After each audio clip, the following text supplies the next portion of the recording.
अब भगवान पीछे के 2 श्लोकों में कही हुई बातों को दृष्टांत द्वारा स्पष्ट करते हैं। यथाकाश स्थितो नित्यम वायु सर्वत्र गो महान तथा सर्वाणि भूतानि मत्स्थानीत्युपधारये। जैसे सब जगह विचरने वाली महान वायु नित्य ही आकाश में स्थित रहती है, ऐसे ही संपूर्ण प्राणी मुझ में ही स्थित रहते हैं, ऐसा तुम मान लो। व्याख्या। जैसे सब जगह विचरने वाली महान वायु नित्य ही आकाश में स्थित रहती है, अर्थात वह कहीं निस्पंद रूप से रहती है, कहीं सामान्य रूप से क्रियाशील रहती है, कहीं बड़े वेग से चलती है आदि, पर किसी भी रूप से चलने वाली वायु आकाश से अलग नहीं है। वह वायु कहीं रुकी हुई मालूम देगी तो कहीं चलती हुई, तो भी वह आकाश में ही है। आकाश को छोड़कर वह कहीं नहीं रह सकती। ऐसे ही तीनों लोक और 14 भुवनों में घूमने वाले स्थावर जंगम संपूर्ण प्राणी मेरे में ही स्थित हैं तथा सर्वाणि भूतानि मत्स्थानी। भगवान ने 4 श्लोक से 6ठे श्लोक तक 3 बार मत्स्थानी शब्द का प्रयोग किया। इसका तात्पर्य है कि संपूर्ण प्राणी मेरे में ही स्थित हैं, मेरे को छोड़कर ये कहीं नहीं जा सकते। ये प्राणी प्रकृति और प्रकृति के कार्य शरीर आदि के साथ कितना ही घनिष्ठ संबंध मान लें तो भी वे प्रकृति और उसके कार्य से अलग नहीं हो सकते, और अपने को मेरे से कितना ही अलग मान लें तो भी वे मेरे से अलग नहीं हो सकते। वायु को आकाश में नित्य स्थित बताने का तात्पर्य है कि वायु आकाश से कभी अलग नहीं हो सकती। वायु में यह किंचन मात्र भी शक्ति नहीं है कि वह आकाश से अलग हो जाए, क्योंकि आकाश के साथ उसका नित्य निरंतर संबंध अर्थात अभिन्नता है। वायु आकाश का कार्य है और कार्य के कारण के साथ अभिन्नता होती है। कार्य केवल कार्य की दृष्टि से देखने पर कारण से भिन्न दिखता है, परंतु कारण से कार्य की अलग सत्ता नहीं होती। जिस समय कार्य कारण में लीन रहता है उस समय कार्य कारण में प्राग भाव रूप से अर्थात अप्रकट रूप से रहता है। उत्पन्न होने पर कार्य भाव रूप से अर्थात प्रकट रूप से रहता है, और लीन होने पर कार्य प्रध्वंस संभाव रूप से अर्थात कारण रूप से रहता है।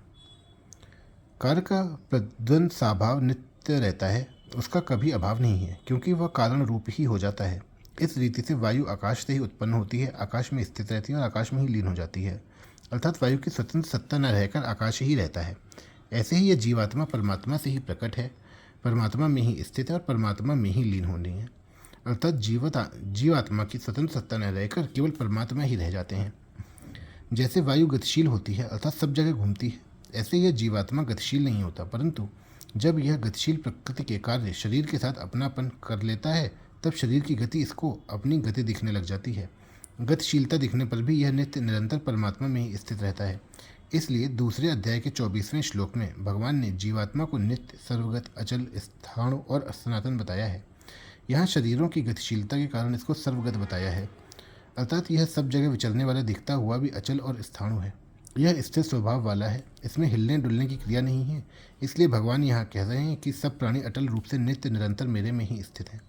तात्पर्य हुआ कि तीनों लोक और 14 भुवनों में घूमने वाले जीवों की परमात्मा से भिन्न किंचन मात्र भी स्वतंत्र सत्ता नहीं है और हो सकती भी नहीं, अर्थात सब योनियों में घूमते रहने पर भी वे नित्य निरंतर परमात्मा के सच्चिदानंद घन स्वरूप में ही स्थित रहते हैं, परंतु प्रकृति के कार्य के साथ अपना संबंध मानने से इसका अनुभव नहीं हो रहा। अगर ये मनुष्य शरीर में अपनापन ना करें, मैं मेरापन ना करें, तो इनको असीम आनंद का अनुभव हो जाए।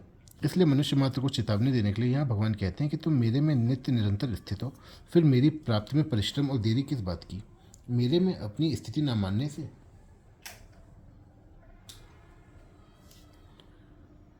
और न जानने से ही मेरे से दूरी प्रतीत हो रही है। इति उपधारय।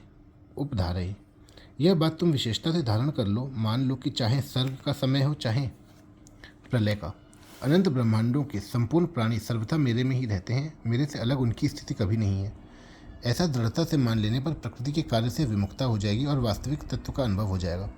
इस वास्तविक तत्व का अनुभव करने के लिए साधक दृढ़ता से ऐसा मान ले कि जो सब देश काल वस्तु व्यक्ति आदि में सर्वथा परिपूर्ण है, वे परमात्मा ही मेरे हैं। देश काल वस्तु व्यक्ति आदि कोई भी मेरा नहीं है और मैं उनका नहीं हूँ।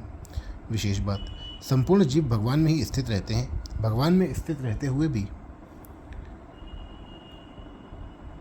जीवों के शरीर में उत्पत्ति, स्थिति और प्रलय का कार्यक्रम चलता रहता है, क्योंकि सभी शरीर परिवर्तनशील हैं और यह जीव स्वयं अपरिवर्तनशील है। इस जीव की परमात्मा के साथ तात्विक एकता है, परंतु जब यह जीव परमात्मा से विमुख होकर शरीर के साथ अपनी एकता मान लेता है तब इसे मैंपन की स्वतंत्र सत्ता का भान होने लगता है कि मैं शरीर हूँ।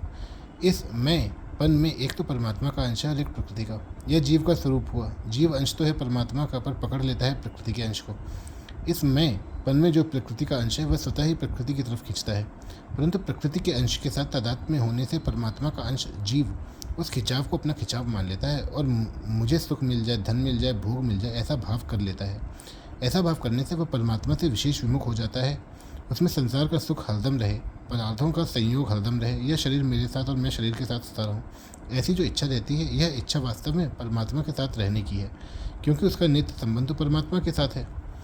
जीव शरीरों के साथ कितना ही घुल मिल जाए, पर परमात्मा की तरफ उसका खिंचाव कभी मिटता नहीं, मिटने की संभावना भी नहीं है।